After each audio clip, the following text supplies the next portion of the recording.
হ্যাঁ বাবা, চিন্তার কোনো কারণ নেই, শুধু একটু পেইন আছে, ফ্র্যাকচার হয়নি। পায়ের ওপর একদম স্ট্রেস দেবেন না, complete bed rest. Not at all doctor, আমার একটা জরুরি ইভেন্টে যেতে হবে, আমি বেড রেস্ট করতে পারবো না।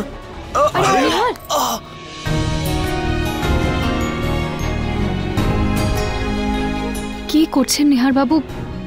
কষ্ট হবে আপনার।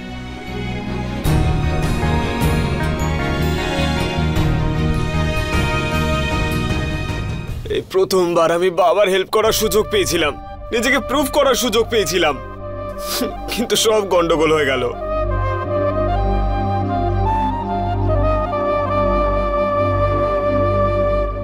আই এম সরি বাবা। আরে এতে সরি বলার কোনো দরকার নেই বাবা, তুই যে ভেবেছিস এটাই আমার কাছে যথেষ্ট। মুম্বাই এক্সপো তো প্রত্যেক বছর হয়, পরের বছর চলে যাবি, তুই বরং আঘাতটাকে খেয়াল কর। আর হ্যাঁ, এইসব ইন্টারনাল ইনজুরিতে ইনফেকশন হওয়ার ভয় থাকে, কিন্তু সেই জন্য আমি একটা অ্যান্টিবায়োটিক ইনজেকশন দিয়ে দিচ্ছি। ইনজেকশন?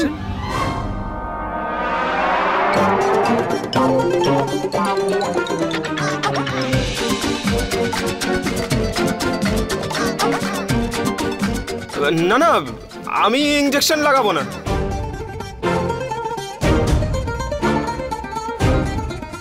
আপনি ইনজেকশনে ভয় পান? এতে হাসার কি হলো? তুমি জানো কত বড় ছুঁচ থাকে? আমি ওসব ছুঁচ টুচ লাগাবো না। অ্যাকচুয়ালি ডাক্তারবাবু ছোটবেলা থেকে ইনজেকশনকে খুব ভয় পায়।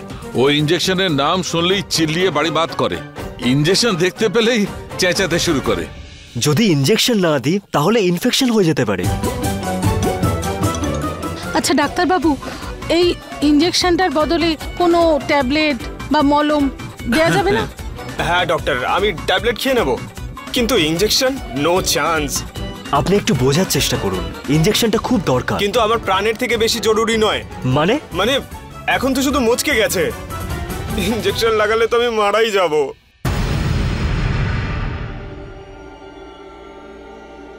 ডক্টর, নিহার বাবু যখন বারণ করছেন তখন থাক না। হ্যাঁ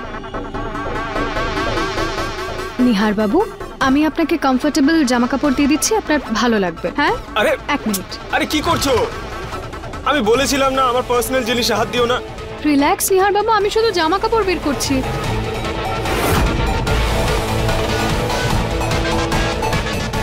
এটা ঠিক আছে নাকি এটা ঠিক আছে? আমার জামা কাপড় যেখানে ছিল সেখানেই রাখো।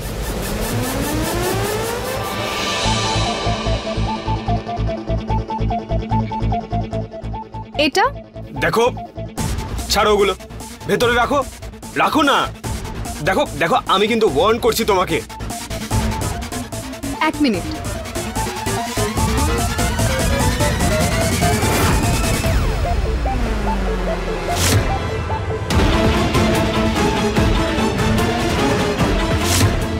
আমার আলমিরা ছেড়ে দাও বলে দিচ্ছি। কেন আমার পার্সোনাল জিনিস ঘাটাঘাটি করছো?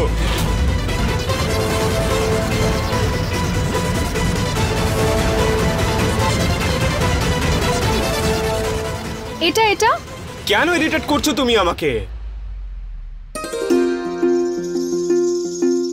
মা বোঝাও না ওকে।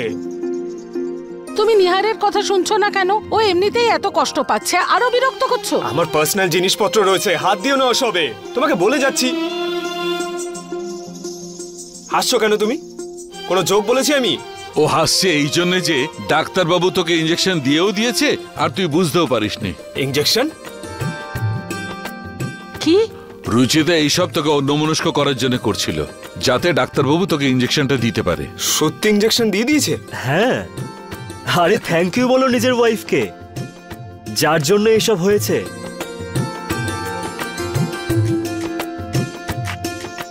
এখানে কিছু ওষুধ লেখা আছে, সময় মতো কিন্তু দিয়ে দেবেন। থ্যাংক ইউ ডাক্তারবাবু। ওকে। দেখলে, এত বছরে যা আমরা করতে পারিনি আমাদের স্মার্ট বউ করে দেখালো।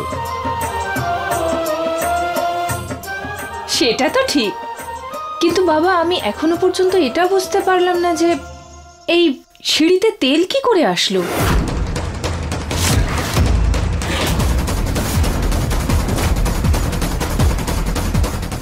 কাজের লোকরা করেছে হয়তো, আজকাল মন দিয়ে কাজই করে না। এক্ষুনি গিয়ে জিজ্ঞেস করছি।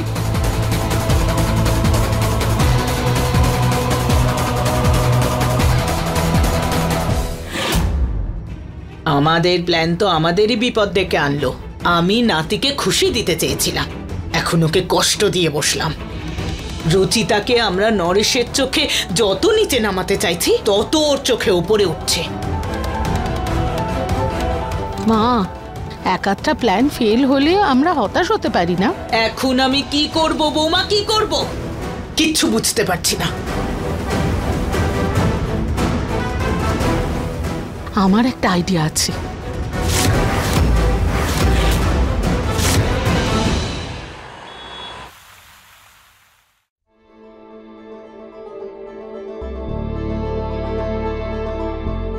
আমি ডক্টরকে জিজ্ঞেস করে আপনার জন্য এই ওষুধটা বানিয়েছি, আমি লাগিয়ে দিই, আপনার ভালো লাগবে। হ্যাঁ, এসব আজে বাজে জিনিসপত্র লাগাবো না, আমি একদম ঠিক আছি।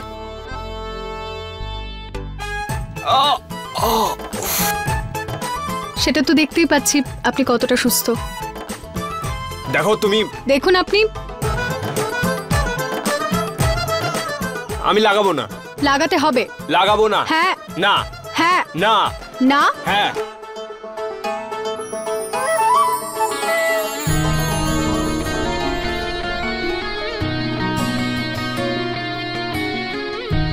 ছাড়ো না।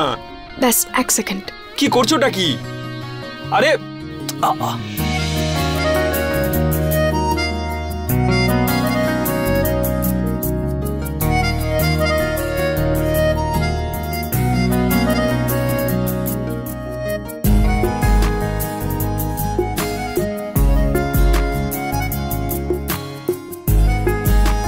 কি হলোটা কি? লাগাতে দিলাম তো। আপনার জায়গায় আমার পড়ার কথা ছিল, তখন আপনার ডাকায় আমি না থামলে আপনি ইনজয়ার্ড হতেন না। প্লিজ, এতে তোমার কোনো ভুল নেই।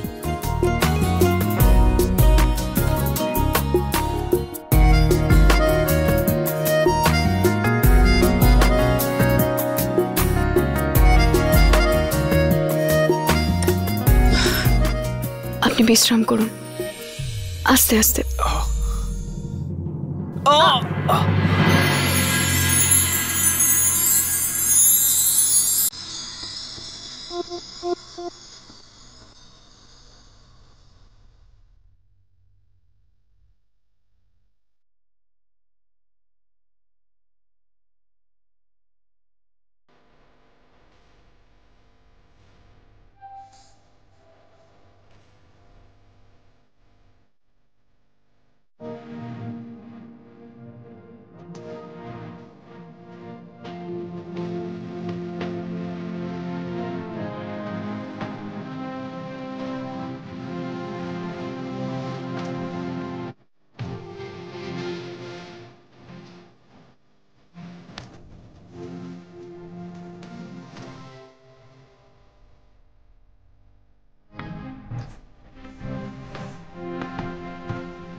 আমি জল নিয়ে আসছি।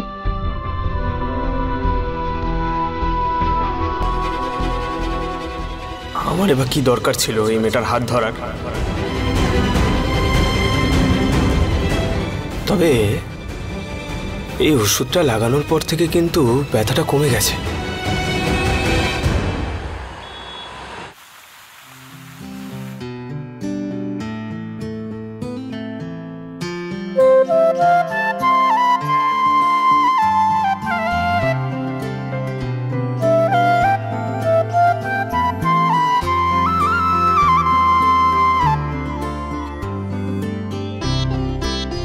ভালো থেকো মা।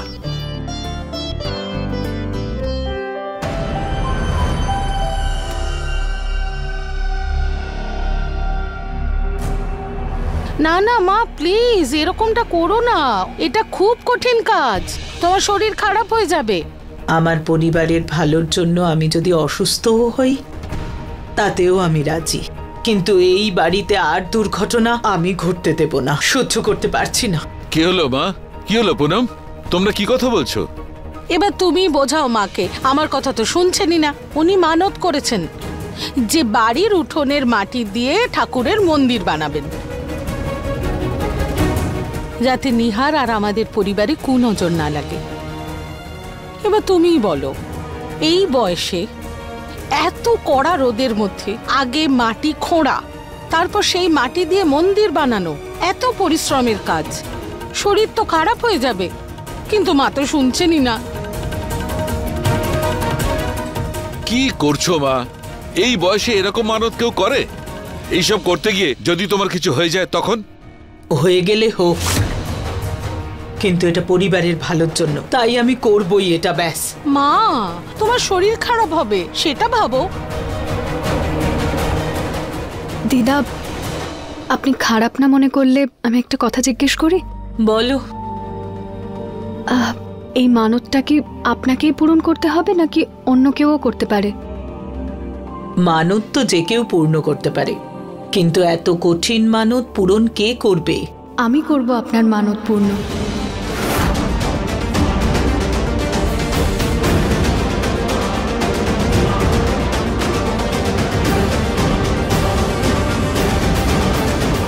মা, এই মানতটা খুব কঠিন। আমি জানি বাবা, কিন্তু আমি ঠিক করে নেব। এইভাবে দিদার শরীর আমি অসুস্থ হতে দেব না। তুমি এটা পারবে তো? এতে যদি কিছু ভুল হয় তাহলে আমার মানত অসম্পূর্ণ থেকে যাবে। দিদা, আপনি শুধু আপনার আশীর্বাদ দিন, কারণ এটা আমার ভগবানের মন্দির, আর এতে আমি কোনো ভুল ত্রুটি হতে দেব না।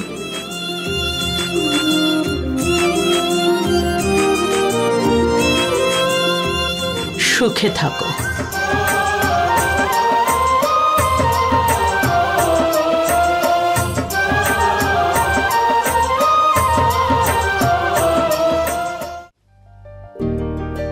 এটা দিয়ে মাটি খুঁড়তে হবে।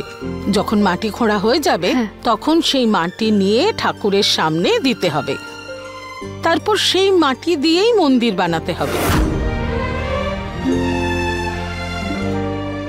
আর হ্যাঁ, এই মন্দির তোমাকেই বানাতে হবে, কারুর সাহায্য ছাড়াই।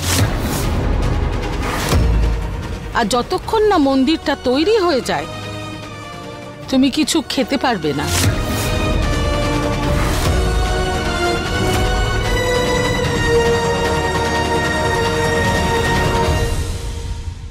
বাবা, জানি না রুচিতা এতগুলো কাজ কি করে করবে।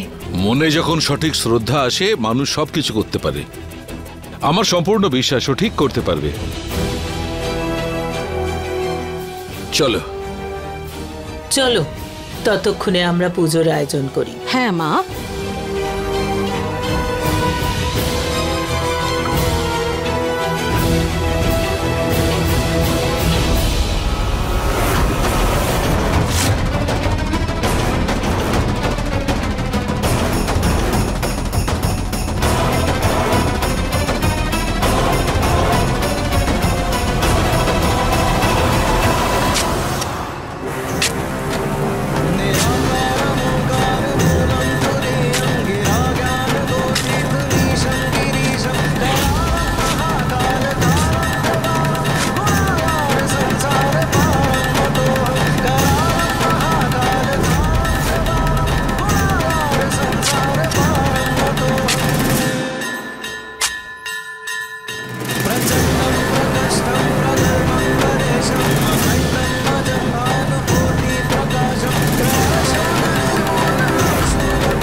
চলো মা, পরের প্ল্যানটা শুরু করে দিই।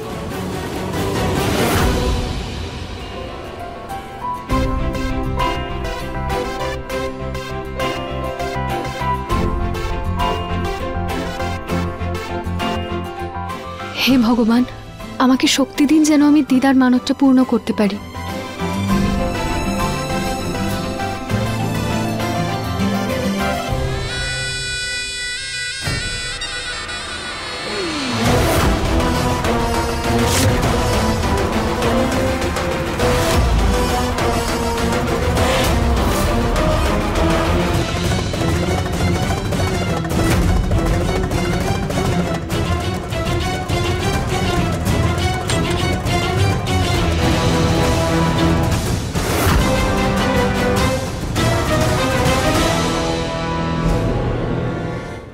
বাবা, হে ভগবান, এ কি হলো? ওফো!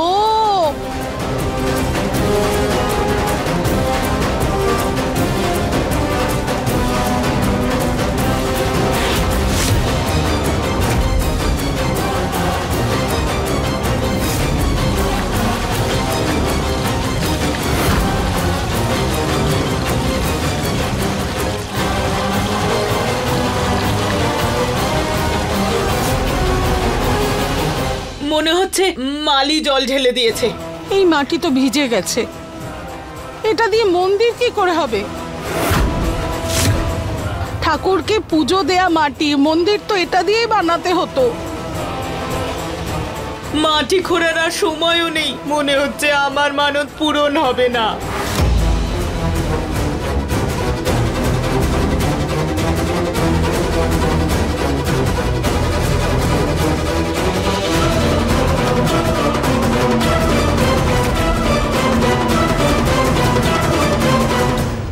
আমি তো আগেই বলেছিলাম এই মানত পূরণ করা খুব মুশকিল, কিন্তু রুচিতা নিজে থেকে দায়িত্ব নিল আর সেটা পূরণও করতে পারলো না।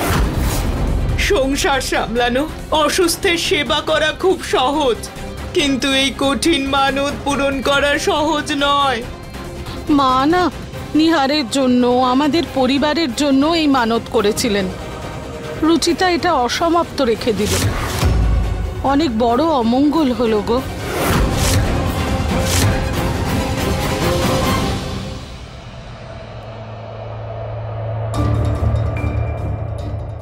রুচি ফোনটা কেন ধরছে না? কাল থেকে ভালো করে কথা হয়নি, আজ সকালেও ফোন ধরলো না।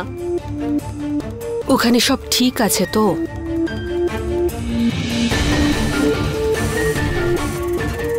হে ঈশ্বর, দয়া করুন, আমার মেয়েটার খেয়াল রাখবেন।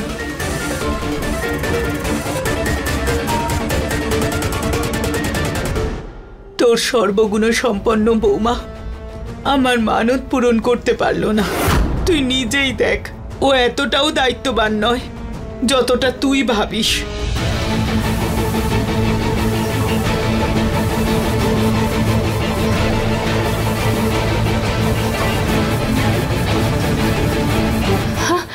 মা, ঠাকুমা, রুচিতা এসে গেছে।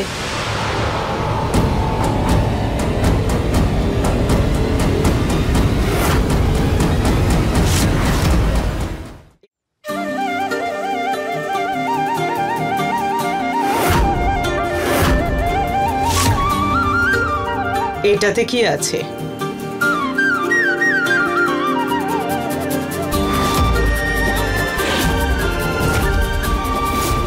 আমি ছোটবেলায় না ঠাম্মার সাথে মাটির বাসন বানাতাম, আর যখন মাটি ভিজে যেত তখন তাতে আমরা ঘুঁটে মিশিয়ে দিতাম। আর ঠাম্মা বলেন যে গরুর গোবর দিয়ে বানানো ঘুঁটে খুব শুভ হয়। আর এটা স্টোর রুমে রাখা ছিল দেখলাম, তাই আমি নিয়ে এলাম। আর আনার সময় আমি এটা ভগবানের চরণে ছুঁয়ে তার আশীর্বাদও নিয়ে নিয়েছি মা। আর এই ঘুঁটেটা মাটিতে মিশিয়ে দিলে মাটিটা তাড়াতাড়ি শুকিয়ে যাবে আর মন্দিরটা খুব ভালো তৈরি হবে।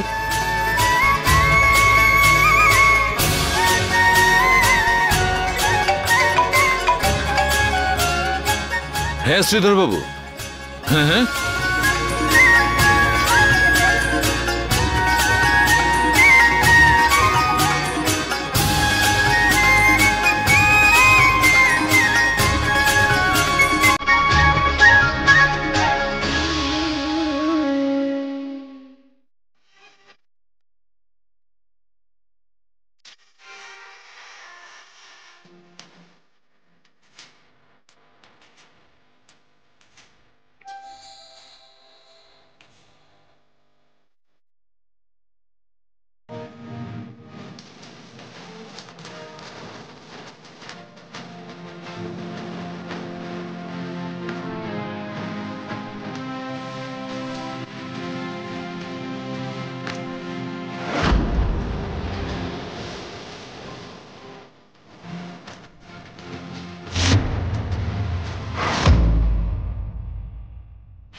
হে ভগবান, ও তো মন্দিরটাই তৈরি করে ফেললো। বৌমা, এই প্ল্যানটাও ফেল হলো।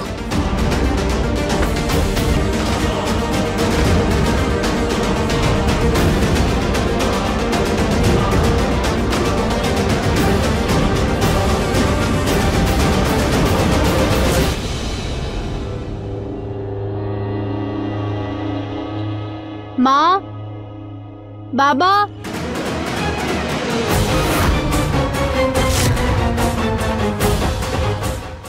দিদা,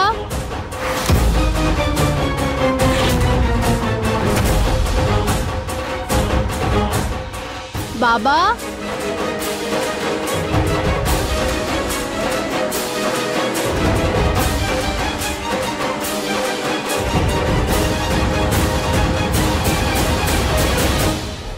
আরে বাহ, খুব সুন্দর। হয়ে গেছে মন্দির? হ্যাঁ মা, আর এই যে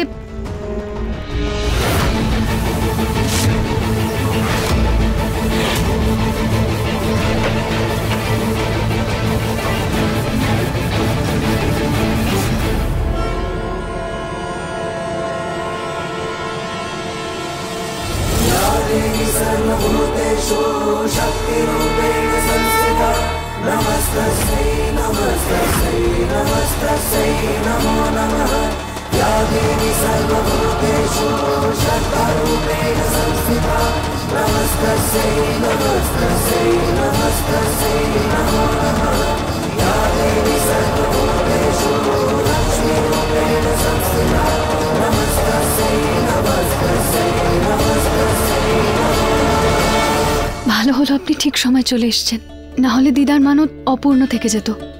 থ্যাংক ইউ।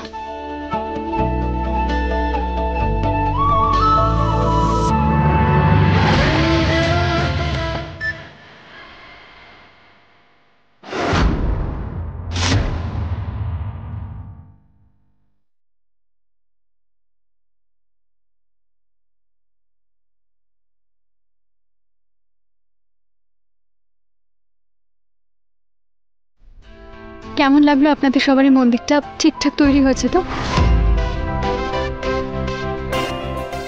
দিদা, তোমার মানতটা তো পূর্ণ হয়ে গেল না? আমার দ্বারা কোনো ভুল ত্রুটি হয়নি তো? না মা, কোনো ভুল হয়নি। মন্দির একদম ঠিকঠাক বানিয়েছো।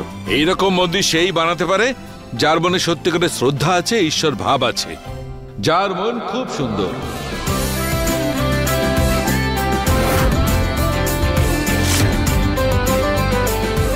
ঠিক বলেছেন বাবা। আচ্ছা রুচিতা, তুমি কিন্তু ভীষণ ট্যালেন্টেড। কি সুন্দর মন্দির বানিয়েছো, তাই না মা? হ্যাঁ, কিন্তু এটা নিয়েই তো সারাদিন বসে থাকলে চলবে না। রুচিতা, গিয়ে হাত মুখ ধুয়ে নাও, অনেক কাজ পড়ে আছে বাড়িতে। হ্যাঁ মা, আমি এক্ষুনি চেঞ্জ করে আসছি। চলো বাবা, আমি আসছি।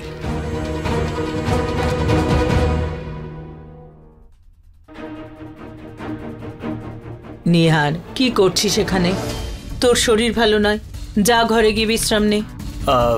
ঠাকুমা, কফি খাবো। আরে বাবা, আমাকে বলতিস, আমি তোর ঘরে পাঠাতাম।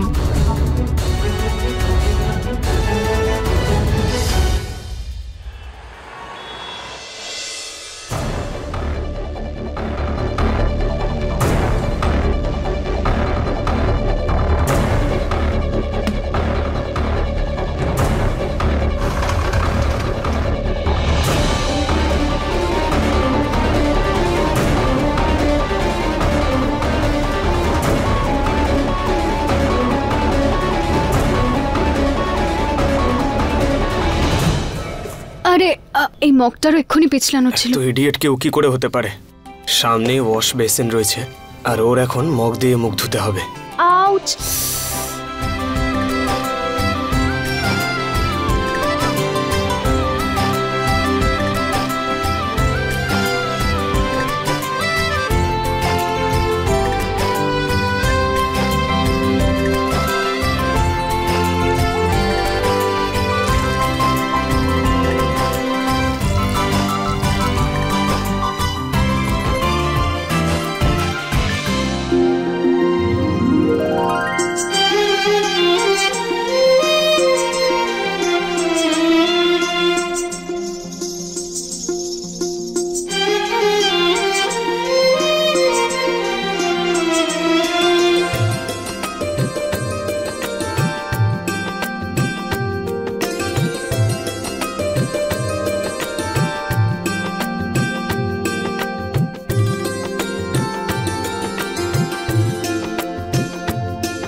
পরিষ্কার হয়ে গেছে। পরের বার থেকে ওয়াশ বেসিন ইউজ করতে পারো।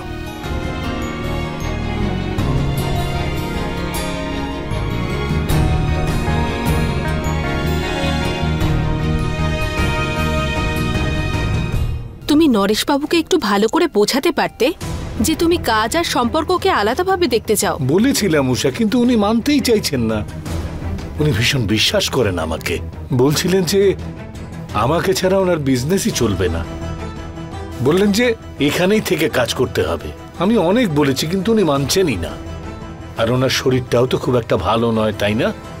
তাই ওনাকে জোরাজুরি করাটা ঠিক মনে হলো না, তাই হ্যাঁ বলে দিলাম। হ্যাঁ বলেছো যখন ঠিক করেছো, কিন্তু তুমি একটা কথা মনে রাখবে, তোমার কাজের জন্য যেন রুচিতার শ্বশুর বাড়িতে কোনো সমস্যা না আরে হয়। বাবা, হবে না, তুমি একদম চিন্তা করো না।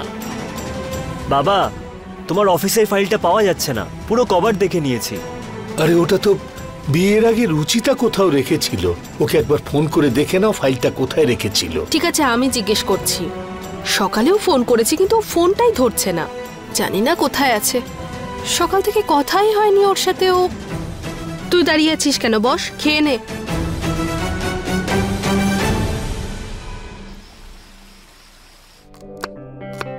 মা, ওই ফাইলটা ক্যাবিনেটের নিচের কাবার্ডে রাখা আছে। হ্যাঁ রে মা, পেয়েছি পেয়েছি। তুই এখানে নেই তবুও কত সুন্দরভাবে আমাদেরকে সামলাচ্ছিস। এভাবে শ্বশুর বাড়িতেও সবকিছু সামলে রাখিস। সব ঠিক আছে তো ওখানে? হ্যাঁ মা, সব ঠিক আছে। আর নিহার, নিহার কেমন আছে? কি হলো রুচি? মা, আসলে নিহার বাবু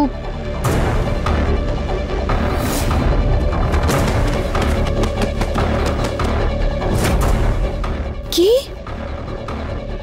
মা, নিহারের সাথে এত কিছু হয়েছে আর তুই আমাকে কিছুই জানাসনি? হ্যাঁ মা, ওর টাইমই হয়নি। কিন্তু মা, উনি আগের থেকে অনেক ঠিক আছেন। আর দিদা ওনার শরীরের জন্য মানতও করেছিলেন, যেটা আমি পূর্ণ করেছি। মানত? কি মানত করেছিল রে? দিদা মানত করেছিলেন যে উনি ভগবানের জন্য মন্দির বানাবেন।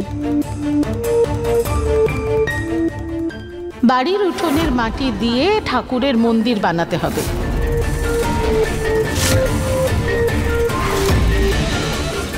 তুই সত্যি মন্দির বানিয়েছিস? হ্যাঁ মা। হ্যালো হ্যালো হ্যালো হ্যালো রুচি। হ্যালো।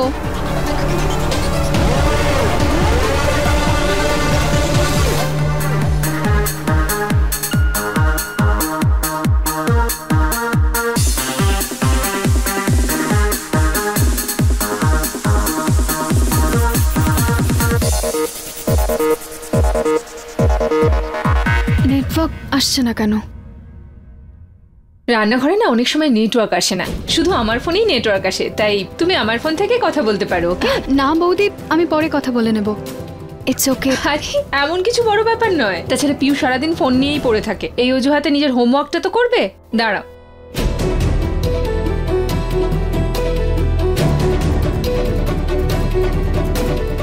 পিউ হয়ে গেছে, দাও ফোন, দাও ফোন দাও প্লিজ। সোনা প্লিজ প্লিজ প্লিজ প্লিজ, আমার সোনা, আমার গুড গার্ল।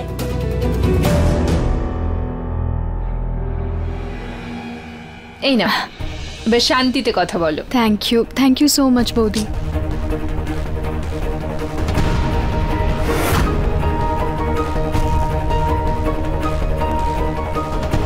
হ্যালো। আরে রুচি মা, ওই ফোনটা কেটে গেল। হ্যাঁ মা, ওই নেটওয়ার্ক ছিল না, তাই জন্য ঋতু বৌদি আমাকে ফোনটা দিলেন। মা, তোর বড় যা সত্যি খুব ভালো। না হলে আজকের দিনে কে কাকে ফোন দেয়?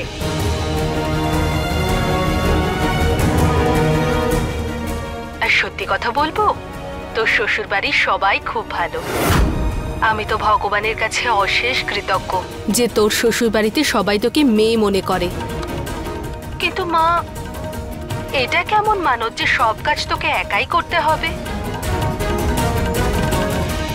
আর তুই কিছু না খেয়ে সব একাই করেছিস? কি করে পারলি রে মা তুই? হ্যাঁ মা, সামলানোর ছিল তাই সামলে নিয়েছি। এত কঠিন ব্রত পালন করে খিদে সহ্য করে সবকিছু করেছিস, এখানে তো 1 ঘন্টাও খিদে সহ্য করতে পারতিস না? মা তুই ঠিক আছিস তো? তোর শরীর টরীর খারাপ হয়নি তো? আর তুই কি এখন কিছু খেয়েছিস নাকি? হ্যাঁ মা, আমি ঠিক আছি, সবার সাথে খাবো তো একটু পরে। আর আজ তুই খিদে সহ্য করে সবকিছু করে ফেললি। তুমিই তো বলো একটা বাড়ির রান্নায় কতটা লবণ হওয়া উচিত, কতটা মশলা, সেটা শুধু পরিবারেরই জানা উচিত, বাইরের লোকদের নয়।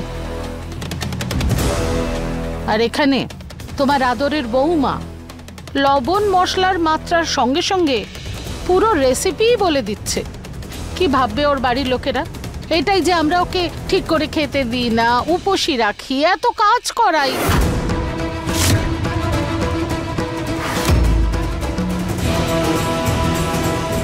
হ্যাঁ মা, আগে তো আমি 1 ঘন্টাও খিদে সহ্য করতে পারতাম না। কিন্তু বিয়ের পর কিছু নিয়ম তো বদলে যায়, তাই না? অপশন থাকে না তো। এত কঠিন ব্রত পালন করে এখনো কাজ করছিস মা? কাজ তো করতেই হবে মা, এটা তো আমার দায়িত্ব।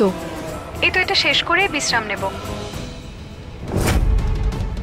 মনে হচ্ছে যেন বাড়ির কাজের লোকদের আমরা ছুটি দিয়ে দিয়েছি, বাড়ির সব কাজ যেন ওই করছে। অসহ্য। এটা তো রুচির গলা, তার মানে আমি ফোন ডিসকানেক্ট করতেই ভুলে গেছি। আচ্ছা ঠিক আছে, তুই মন দিয়ে কাজ কর। আর হ্যাঁ রুচি, শোন, বাড়িতে একটু সাবধানে থাকবি। এমনটা যেন না হয় যে নিহারের মতো সিঁড়িতে তেল পড়ে থাকার জন্য তুইও পড়ে গেলি।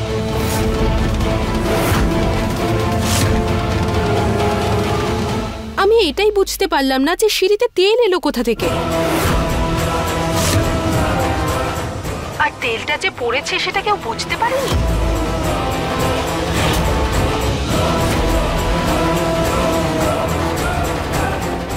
এসব কি ধরনের কথা?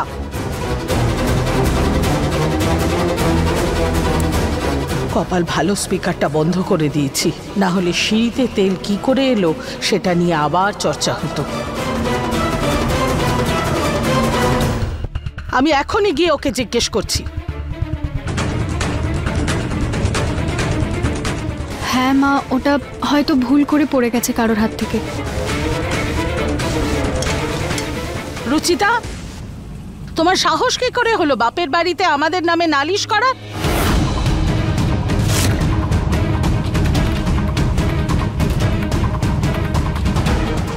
আর দিদি, আপনি যদি আমাদের বাড়ি সম্পর্কে এত উৎসুক, তাহলে এখানে এসে থাকুন। আপনি জানতে পারবেন আমাদের বাড়িতে কি হচ্ছে কি না হচ্ছে। না না পুনম দেবী, আমি তো শুধু রুচির সাথে কথা বলছিলাম। আর কথাই তো বলেন আপনি, প্রত্যেক আধ ঘন্টায় আপনি রিপোর্ট চান। পুনম দেবী, আপনি কিন্তু ভুল বুঝছেন। কন্যাদান হয়ে গেলে মেয়েরা পর হয়ে যায়, আর পরের জীবন নিয়ে এত উৎসাহ ভালো না। না হলে তার সংসারে আগুন জ্বলতে দেরি হয় না। পুনম দেবী, ওই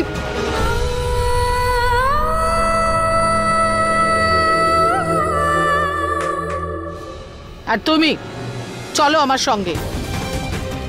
মা, আজ পর্যন্ত আমাদের পরিবারের কেউ এমন করেনি।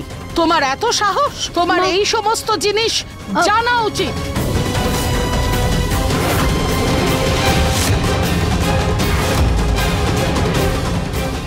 মা, আপনি আমার কথা শুনুন। আমি কি শুনবো? আমি এত কথা তো আমরা আগেই স্পিকারে শুনে নিয়েছি, আর কি বাকি আছে শোনানোর?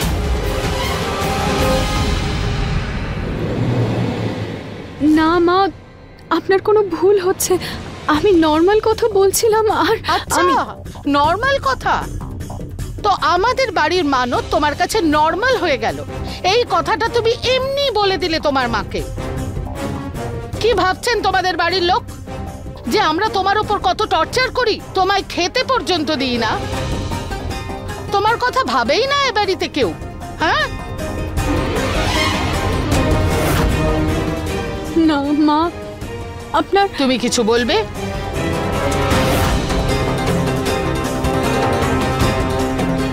নরেশ, তোর বৌমার প্রশংসা করতে তো তুই কখনো ক্লান্ত হোস না। এখন কি হলো? তোর এই সর্বগুণ সম্পন্না বৌমার কার্যকলাপগুলোও দেখে নে।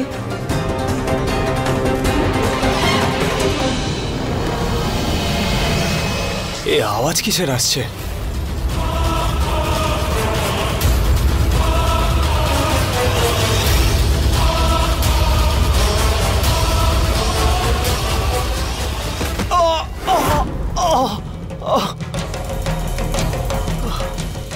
তোরই প্রশ্রয়ে আজ রুচিতা মাথায় চড়েছে। মেয়ে মনে করিস না ওকে, কিন্তু রুচিতা না তোকে বাবা মনে করে আর না আমাদের তার পরিবার। তাই জন্য ওর মায়ের সাথে এই সব কথা বলছিল। দিদা, এরকম কোনো ব্যাপার নয়। বাবা প্লিজ আমায় বিশ্বাস করুন। আরে বলো না প্লিজ, আমাদের উচিত ওকে বলার সুযোগ দেওয়া। না হলে কালকে বাপের বাড়ি গিয়ে এই কথা বলবে যে আমরা তো ওর কোনো কথা শুনেই না। মা, আপনি কি সব কথা বলছেন? আপনার অনেক বড় ভুল হচ্ছে। বাবা,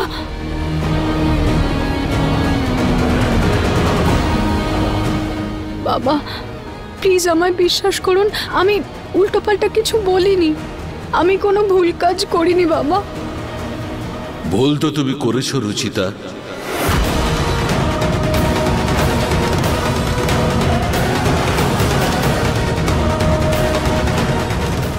আমাদের বাড়ির কথা তোমার মাকে বলা উচিত হয়নি।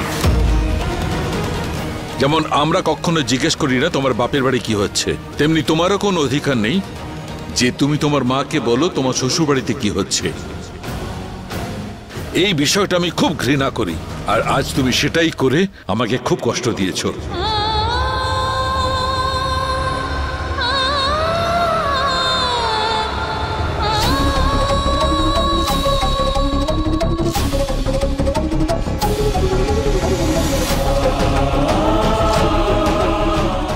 চলো মা।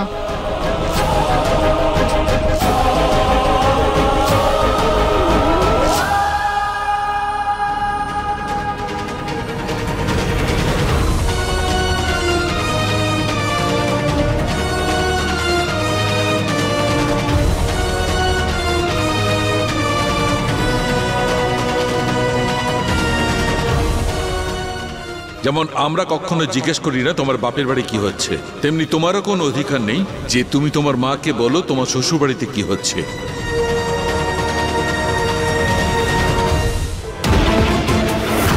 নিহার বাবু, নিহার বাবু আপনি পড়ে গেলেন কি করে? বাইরে থেকে আওয়াজ আসছিল,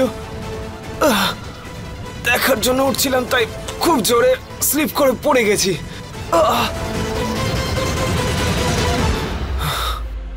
বাইরে আওয়াজ কিসের হচ্ছিল?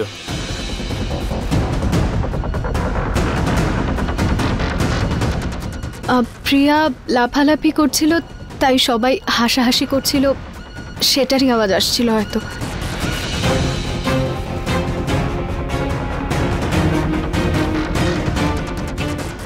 তুমি কাঁদছো?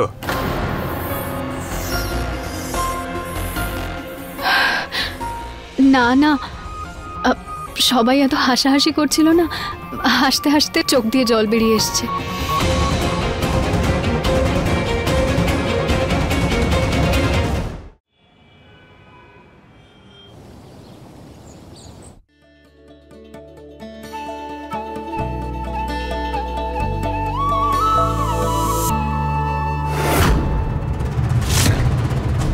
এই আলমারিটা কি খুললো? আমি তো বন্ধ করে দিয়েছিলাম।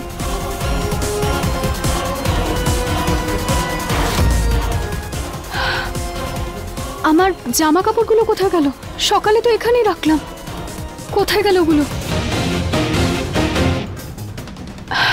নিহার বাবু, আপনি আমার জামা কাপড় দেখেছেন? মায়ের দেওয়া শাড়িগুলো একটাও নেই এখানে। জামা কাপড়ই তো এখানেই কোথাও আছে, পেয়ে যাবে।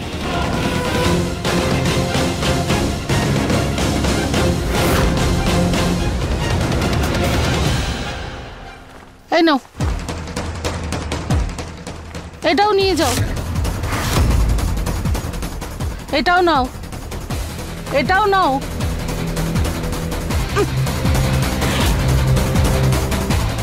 নিয়ে যাও এই সব শাড়িগুলো। একটাও যেন এখানে দেখতে না পাই। এই সব শাড়িগুলো না তোমার বউকে ভালো মানাবে, ওকে দিয়ে দিও। আমাদের বাড়ির বউরা এইসব পরে না। একদমই, এই সমাজে আমাদের পরিবারের একটা সম্মান আছে। একদম মা, যেটা আমাদের স্বভাবের সাথে সাথে কাপড়েও থাকা উচিত। যা খুশি তো আমরা পড়তে পারি না।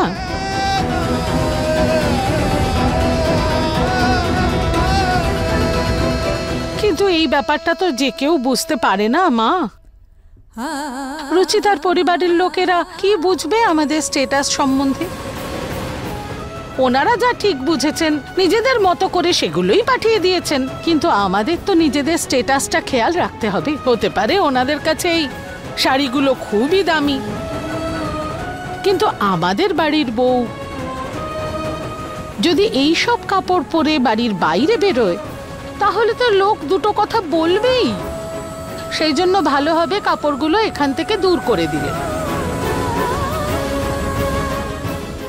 হ্যাঁ, আর রুচিতাকে আমরা যে শাড়িগুলো দিয়েছি সেটাই পরতে বলবো। দীপক, এই সব জামা কাপড়গুলো নিয়ে যেও। আচ্ছা ঠিক আছে ম্যাডাম।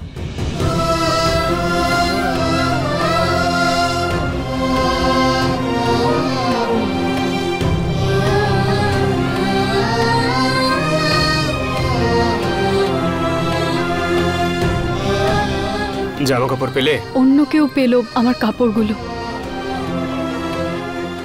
আমার ঠাম্মা, আমার মায়ের স্মৃতি, তাদের ভালোবাসা সব দিয়ে দেওয়া হলো।